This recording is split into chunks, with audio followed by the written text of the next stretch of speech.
I'd like to welcome on stage to your rapturous applause, Mr. Stephen Allan, the Global CEO of MediaCom.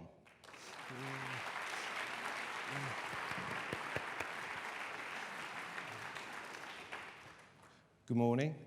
So, Charlie, I think the last time that you interviewed my boss, Sir Martin Sorrell, he talked about us madmen becoming maths men. So in true maths men spirit, maybe just start with a couple of numbers.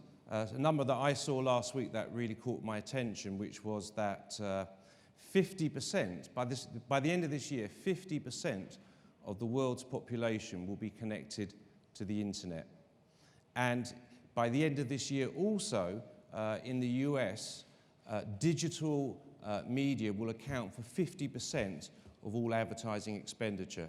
And already in markets like the UK and Scandinavia, we're already there. So these are really big changing times. The dialogue that we've had as an industry for the last 20 years has been more often than not about scale, even thinking last year about Publicis and Omnicom merger. And we ourselves at Group M have a saying that has been a kind of part of the mantra for a few years, which was the intelligent application of scale. I don't think that's relevant or right anymore. I think it's more now about scaling the application of intelligence. What do I mean by that? It's really about identifying and understanding connected audiences and consumers across a very fragmented and increasingly fragmented media, channel and content system. And the clients that I talk to, what they want is they want a more complete picture of the whole, to really understand what drives the productivity of their communications. So, a year and a bit ago, in fact last April, we at MediaCom stopped calling ourselves a media agency. And we now call ourselves the Content and Connections Agency. And I know, Charlie, you're going to probably go, well, that's just a fancy logo, Steve, you know, what does that really mean? It means a hell of a lot to us, because we actually entirely took apart and rebuilt our business. And it was about repurposing all parts of our business so that we began to think in systems, not in silos, which I think we absolutely need to do to stay relevant in this world of frenemies, programmatic, and procurement. And I think that as an industry, if you look back, I mean, we're really all structured around and have been media channel silos. Agencies has head of mobile, head of search, head of social, head of whatever. But really, we're moving now from messaging that intersects with media to messaging that intersects with operating systems. So if you think about the Internet of Things, watches, cars, fridges, everything being connected. So where do we end in the agencies? With a head of fridge? Head of watch? It gets a little bit ridiculous. So I think in today's connected world, what we need to look at, and that's what we're doing, is the interdependent relationship of channels and how this impacts the entire communication system. And to answer this question, old-fashioned silo thinking will see media agencies lose relevancy and become obsolete. And I saw this saying actually last week, saying a quote, back in 1927, Harry Warner of Warner Brothers said, quote, "Who the hell wants to hear the actors speak?" I mean, that's just kind of, it seemed, it looks obvious now, but maybe it wasn't then. And that's really the point. So we're making great strides at MediaCom as the Content and Connections Agency. What does that mean? At the heart of that, it's really about becoming system thinkers. So we're training our people, and we've been doing that, to understand how each channel impacts the whole communication system. Many of our functions, from planning to execution, are based around a DMP brain, if you like. But we're using talent as well as technology to take the complexity and the risk of operating in this world. That's what our clients want. So, yes, more automation, but MediaCom's not becoming a server farm. we're still going to be called upon by our clients to create big, culturally impactful brand-building communications. And what does that mean? It just simply means that we tell stories, like the one you just heard, that are closer to the individual consumer's needs, which will lead to changed behaviours from consumers and better results for our clients, which hopefully came through in our 32 Festival of Media shortlist. And I think that if we and the industry can deliver better results for our clients, then we will truly remain relevant. Thank you. Thank you. Ladies and gentlemen, Stephen, thank you very much. Stephen. Come and sit down here. Oh, no. Okay, thank you very much, Mr. Allan. So we're going to have our next proposition up here. Is media planning dead? What do we think? Absolutely not. Well, let's hear the opinion of another global CEO from another holding company. Could you please welcome Mr. Mike Cooper? These are very terrible chairs. So is media planning dead? Now, this may seem slightly odd coming from somebody who runs a media agency that was established 25 years ago and is known for strategic planning. But I mean, I think in a way, yes, traditional media agency planning is dead because today we all work in marketing. And I think as media agencies, we need to increasingly think like marketing strategists and make full use of all the assets at our disposal, especially data. And I think we have in many senses, media agencies are absolutely at the sweet spot of having access to all of the data, understanding the consumer and being able to put together a three-dimensional picture of who that consumer is and targeting them with messages at each stage of the purchase funnel. So that's a kind of like a great place to be. I visited a major client of ours recently, and I was meeting this person for the first time, and they said to me, you know, you're so lucky working in media because more than any other industry that I can think about, you know, you've enjoyed more change than anything else. And I think that's a really good thing. It should be celebrated. And those changes have really been driven by technology more than anything else. And I think in order to stay ahead or stay relevant, we need to be at the forefront of technology. And the kind of people that we employ, and I think this process is already very well advanced, you know, we need to be employing people who are creative technologists, who are really comfortable with the technology and being creative with that technology. And a lot of those people are not from a traditional media agency background. So, there's the evolution taking place again. And I think, clients do rely on us, understandably, for that.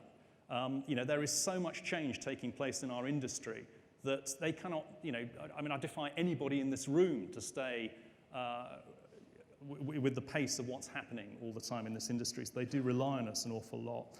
And I think agencies are, in effect, managing that technology, and we need to be technology consultants and marketing strategists in a world where media comes first. So I offer you three pieces of evidence of how media marketing strategy is becoming more and more important.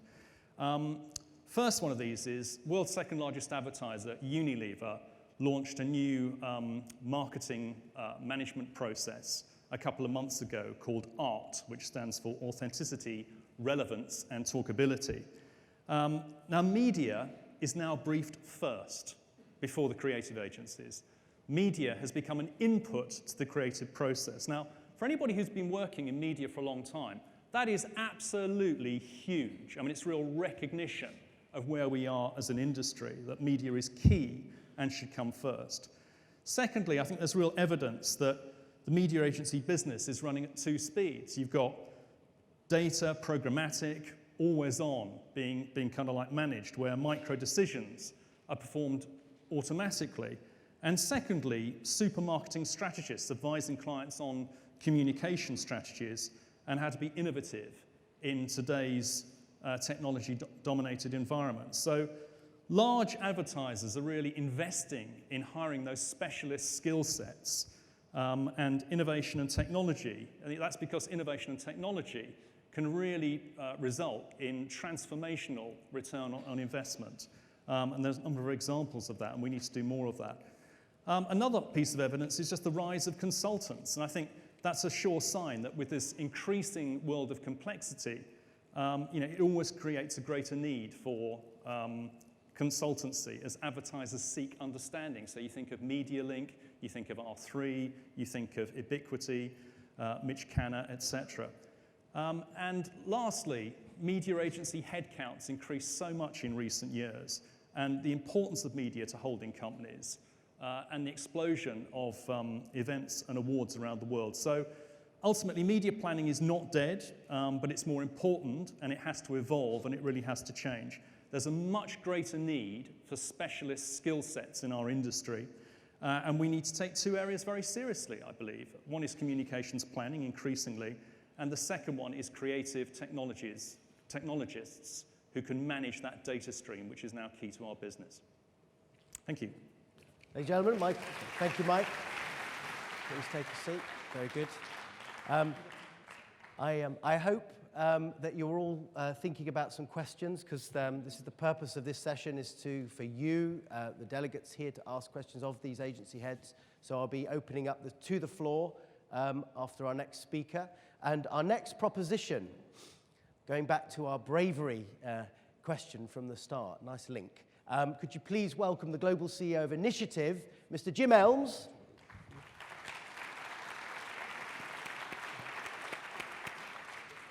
Good morning.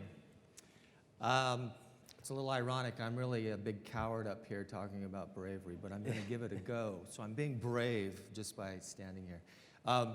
Actually, my name is Jim Elms, and I am the Global CEO of Initiative. We are the 10th largest media company in the world.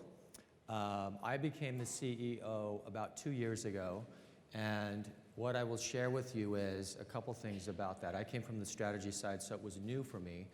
And first, yes, there is a secret handshake among CEOs. And if you buy me a drink or two tonight, I might actually show you that handshake. Secondly, there are rules to becoming a CEO, and one of them is you have to change the culture or the tagline of your organization. So I decided I had to do that, and wanting to be a little creative about it, we decided we weren't going to have a tagline. So we got rid of our tagline and actually came up with a set of behaviors that we call FBDS, and that stands for fast, brave, decisive, and simple. And these are behaviors that are characterized by all of our employees, and they're behaviors that we think all clients have to rely on to be successful in the future. So fast is obvious. I'm going to skip brave. I'll come back to that since that's the topic. Decisive is really us using data. Big data is, the buzzword of the industry. We think decisive is what matters. It's how decisive you can be with that data. So we take a lot of focus on actually turning data into decisions. And then simple is just simple. We overcomplicate our business. Every one of us has had probably a small part in that. So we want to simplify what we do. So bravery. Bravery is critical. It's critical for our business. It's critical for our clients. It's critical for you. You're going to be brave in a minute or two, because as a behavior-driven organization, we're going to do a quick behavior for the room in about 2 minutes, and you're going to participate in becoming brave. But bravery actually is very important for a couple reasons. One of our clients, Jeff Bezos, had a quote a couple years ago that your competition is not your competitors, your competition is the future. And that really stuck with us, and that has helped define who we are.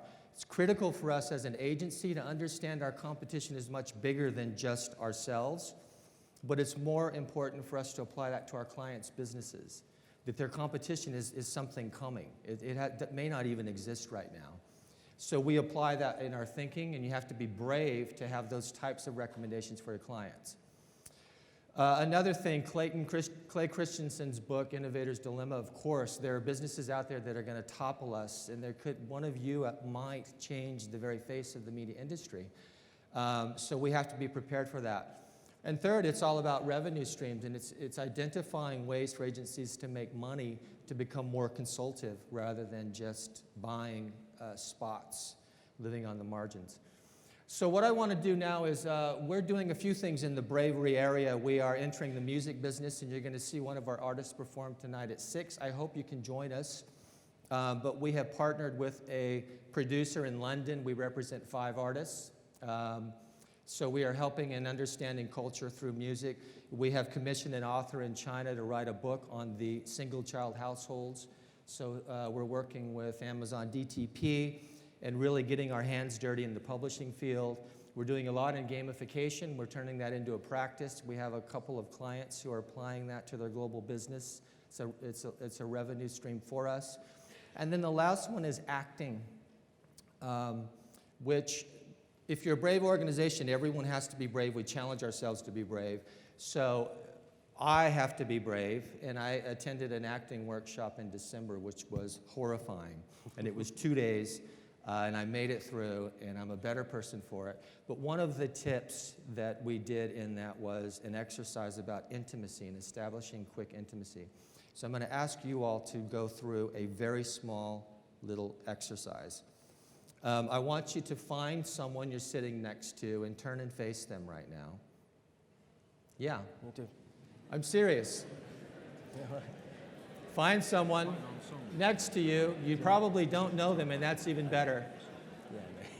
I want you to look them in the eyes, and you're gonna look them in the eyes, and you're not gonna look away for 1 minute. We did this for 45 minutes in my acting class, so I want you to do it for 1 minute, and I want you to be brave. Eyes all the time. No, I think you guys should do it. Let's look at this. So I'm gonna start the timer now. Look into that person's eyes. Some of you are not doing it, and you're not brave people. Look them in the eyes and go. You guys have Do to not do it. look away. Don't look away. We're doing the minute right now. We've lost it. We've lost it. Okay, 15 seconds. No, Keep you like doing it. You're not allowed to gaze off. Look at the detailing on the inside of the collar. Hang in there. There you go. I can introduce you to him. if you Avoid the distractions, like. He might be people. you. Yeah. Oh, well, that's nice. Keeps the energy. Keeps the energy in the room. Don't look off. We're going to. Okay, we're done. You did it. Right, ladies and gentlemen, Mr. Jim Elms. Okay, thank you very much. Well, here we. Right. So we're all ready to ask questions now, not of each other, of the panelists, by the way. Okay, so microphones will be at the ready. But guys, thank you very much for your eloquent appraisals of the issues. I mean, everyone talks about the future of the media agency. I've got a couple of obvious questions, probably a bit too simple, I'm afraid, but you know me. First off is the relationships with the creative agencies. Let's just deal with that, get that out of the way. You first, Stephen. You know, your content business now, that's what your whole predicated on. How do you relate now to the other creative boys within the WPP? Yeah, I think we absolutely have to collaborate. We work together. You know, when we talk about being the content and connections agency, that doesn't mean, you know, our business is about making 30-second TV ads. It's really about, you know, all forms of content creation and obviously distribution. We don't see a conflict. We know that our clients absolutely want us to work closely with all their marketing services partner, and I think you would, again, to quote my erstwhile boss, he talks about horizontality, and that's a key KPI for everyone in our group. Yeah. What about you then, Mike? Within Omnicom and that whole firm and very big creative players, Well, do you pitch against them now? Well, PhD has a content division called Drum, which we've had in place since 1996. And I must admit, it's kind of been hived off now. It's a sort of separate division within Omnicom because it's been very successful. And it does occasionally compete with creative agencies. But, you know, I mean, I've got to say, I did earlier in my career run a creative agency for a while. And I have the highest of respect for creative agencies. And I think anybody, you know, in media who thinks that they can kind of take over the kind of creative process, I mean, kind of good luck with that, quite honestly, because, you know, being an account director at a creative agency, I think it's one of the toughest jobs in the world, and the really good ones I have enormous kind of respect for. So, I mean, I agree with what Steve said. I think it is complementary. We have to be kind of collaborative. I would say that the one thing that I think is incumbent on both of us is to interact with each other as much as possible before we go and present to clients. Because if I was a client, one thing that would annoy me more than anything else is paying twice for two different strategies. You know, it's having a creative agency come in with sort of one direction and the media agency come in with something which may even conflict with that. So I would expect to have collaboration baked into that process, even if they're completely different companies. It probably doesn't happen enough, quite honestly. But I mean, I think, you know, media agencies can take the lead in that process. Right, okay. Jim, one of the, Michael Roth, IPG, has often said that the era of the rebundling is possible, you know, where there's no distinction between the creative agency and the media agency, that actually it should all sort of reform in a new way. Is that actually happening within your company? Could it ever really happen within a marketing services group? Yeah, it is happening, actually, and it's not easy. It certainly is difficult on, you know, from many perspectives. And connected to it, I think, is this alliance between the creative shops and the media shops. And I actually worked at Wieden, Kennedy & Gray in the creative departments as a strategist, a comms channel planner. And I know how difficult it can be because creative people have tremendous egos. So I think one of the big challenges is serving up media insights in a way that excite the teams to think about things in a new perspective. So there's an art in us interpreting ourselves to get them excited about the opportunities. Okay. All of you mentioned technology, obviously, and I guess my question is Google, question mark. Because there's so many issues that encapsulates. Friend, frenemy, enemy, competitor, cooperator. What do you guys do with Google? Look, I think you know, we see Google as an important partner, but we only see them as part of the system, not the whole system. And I do at times, Charlie, have concerns and fears, and I meet certain advertisers who I think have sort of handed the game over to them, perhaps because of their data, because of the technology and so on that they offer. I think the thing about Google is they've got amazing data. It's very deep, but it's very deep about Google, and it's not necessarily what you might call T-shaped. And you know, I go back to talking about systems, and I think clients need to understand the interaction of everything, not just that one channel. So we have to work with them, but you know, we see it very much as being part of the picture, not the whole picture. Of course, that's a fair point, but when you're handing, you know, your global trading directors handing over annually, looking at Mike now, you know, significant sums of money to Google on a trading basis, and yet on the other hand, you've got this issue of companies like Google, not just exclusively, I'm using them as a proxy for some others, going direct to clients and trying to offer services. How do you marry the two issues, that they're both a significant trading partner that you still have to deal with, and yet on the other side, you're trying to, I think, protect some of your business from them? Well, I think that issue is only set to grow, really, because I mean, I saw a statistic the other day that by 2017, over 40% of the world's population will have a smartphone.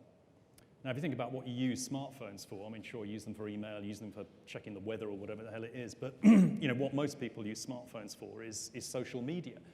And you get to a point where 40%, and of course it's the wealthiest 40%, it's the 40% that you really want to target of people, you know, can be reached by using 2 or 3 media owners, by using Google, you know, Facebook, Twitter.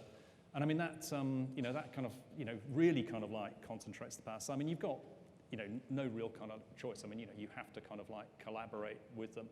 I mean, I've got to say, if I was Google, I mean, I think originally there were concerns about whether or not they would get into our business, and it's a little bit like Close Encounters of the Third Kind. You've got this enormous sort of spaceship looking at us, and they don't know whether to exterminate us, acquire us, you know, engage with us. But I think they've kind of realised that, you know, they've kind of got bigger fish to fry, quite honestly, and the key is engagement. The future is definitely So media engagement. is just potentially a small component of their overall opportunity as a business. Yeah.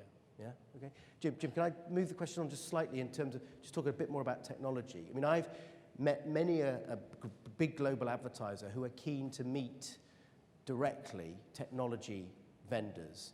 And this whole concept of disintermediation, which never goes away, seems to have reformed in a fresh and new way right now. How do you as a business deal with that potential threat? Well, we're very open to all forms of relationships. So, you know, I don't know that we necessarily see it as a threat. It's whatever's best for the client. And our job as counselor and agent is to help clients make the best decisions possible. And in fact, when there are companies doing things better than we can or do, it inspires us. And if that's a business we want to move into, we actually take that as a challenge. Okay, all right, fair enough. We're being pushed a little for time, so I really want to give you guys the opportunity. I mean, someone has to ask about trading desks, don't they? It shouldn't be me. So the question, the floor is yours. Do we have a question, please? Oh, good, brilliant, straight up there. So where's our microphone men? Okay, Paul, thank you. The first hand, could you please, format for the conference, say who you are and the company you represent, please. Thank you very much. My name is Pete Mitchell, work at Moderator International. Question is about talent, retaining talent, particularly in light of the expansion of big platforms like Facebook, Google, and so on, and keeping talent within agencies and nurturing talent and strategies for doing so. Okay, thank you very much. Let's start with Stephen. I think it's a very valid question, and you know, we increasingly face on a daily basis people that are being offered stratospheric, often remuneration packages by the likes of Google and Facebook and whatever else. And if you look at the market capitalizations of those businesses and the value of their paper, perhaps it's easier for them to do that. So yes, there's definitely pressure. But I think for us, it's all about training our own people. I think it's about creating a fantastic workplace. I think going back to the point before about technology, technology in itself is just nothing more than reams of data and automation. It's really people that make the difference and interpret that data to something meaningful for our clients. We're very focused on people. Retention is absolutely paramount in terms of our business objectives. Hoping that people stay for the right reasons.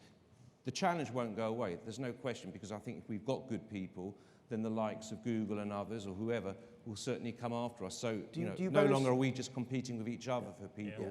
Do you bonus your management on staff retention levels? Is that part of the management team's KPIs in your local? It is. Is it you? So you keep that. Just to add to that, I mean, I think yes, we lose people to Google, we lose people to Facebook. Our clients lose people to Google and Facebook, etc. I mean, it's not just media agencies, but whenever anyone's resigning to go to a company like Google, one question I would ask them is, in an environment of a media agency, I really think you can make a difference. You can make a difference to a client's business. You can make a kind of like a real contribution. I think if you're going to a company the size of Google, unless you're really, really exceptional, it's very difficult to kind of like rise through that organization and really kind of like make a difference within it. You're moving into the music industry. No, and I was going to say, I think talent is critical, and it's up to us to keep people, and that's based on the culture that we provide and opportunity. And for example, our music venture, I have 50 plus people around the world, kids who love music, who have raised their hands to be part of this. And they are as involved in helping create what this becomes as management. And it's those types of things that I think really keep the best people. Okay, well, time is close up. I'm going to allow for one more question because we're greedy, and I do that. Oh, you were mentioned earlier in a speech, I do believe, Mr. Manning. If you could just say who you are for the rest of the crowd. Next and final question for this one. Thank you. Right, at the risk of completely blowing the timing this morning, we talked about talent and technology. There are two other T's I think we should talk about. One is transparency, and the other one is trust. And if you look at the WFA surveys, what keeps our clients awake at night, and they talk to us about, is transparency is a key concern of theirs. How do you intend to address that issue, and how do you specifically intend to address it when you're moving, if you like, from being a buying agency to being more of a selling and buying group of companies? Okay, Stephen last. Jim, on this point, it's absolutely right. Do you believe that there is a genuine issue, first of all, in terms of transparency and trust?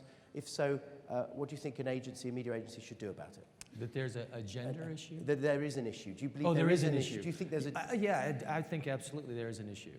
I mean, it comes up at every conference, and questions and the headlines in magazines every week. And I think each of the companies has a different way of dealing with transparency. I think the bottom line is our relationships with clients. I mean, we are open to audits. You know, we have clean audits. We all have great relationships. We all have contracts that we adhere to. But it is an issue, and it's become a bigger issue. I think you can address it by being transparent. I mean, our global clients all have contracts with us where we have to return, you know, every different kind of like rebate, you know, which we do. You know, they have the right to audit us, as Jim says. And I mean, you know, I think you have to ask yourself the question, are you going to destroy a global relationship with a client by kind of being greedy in one market? Because if you do, you're pretty daft. Okay. And finally, I think, you know, the question is probably increasingly pertinent to the WPP model, which has actually stated that the buyer-seller dynamic is okay within the Xaxis universe. Can an agency be both buyer and a seller? Well, I think that, just to be clear about Xaxis, I mean, Xaxis is a product. It's not an operating company, it's not a system, it's a product. And as a particular product, that product delivers a fixed outcome, whatever that metric is. And I think that, you know, it's about, you know, to your point, Mike, about being transparent, I think if you're going to have a model of that kind, it's about being transparent about not being transparent. We have opt-ins.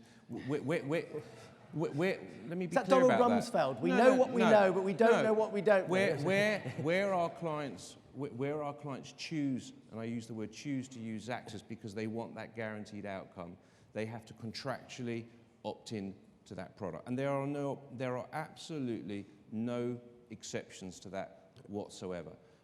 And you know, we have a very, very tough and strong approach internally in terms of compliance with industry standards, compliance with our client contracts. You know, we are not just upheld, I mean, measured by the likes of Nick and Ubiquity and companies such as his, but also we have very deep and far-rooted compliance. WPP going to join the ANA trading and transparency? Yeah, I mean, we were to be fair, Achai, we you know, back in the US, I think we were the first agency to come out and make a statement about that, and to actually confirm and clarify that in the US there are no AVBs as far as WPP and Group M are concerned. Okay. Well, I'm sure that debate is going to rage throughout the networking breaks over the next 2 days. It's such a shame we're tight for time, because we could have had so many more questions, but there'll be chance. These guys are sticking around. Please make the most of them. Talk to them in the break. But without further ado, could you please give a huge round of applause to Stephen Allan, MediaCom, Mike Cooper, PhD, Jim Elms from Initiative, the big boys. Thank you very much, mate. Well done.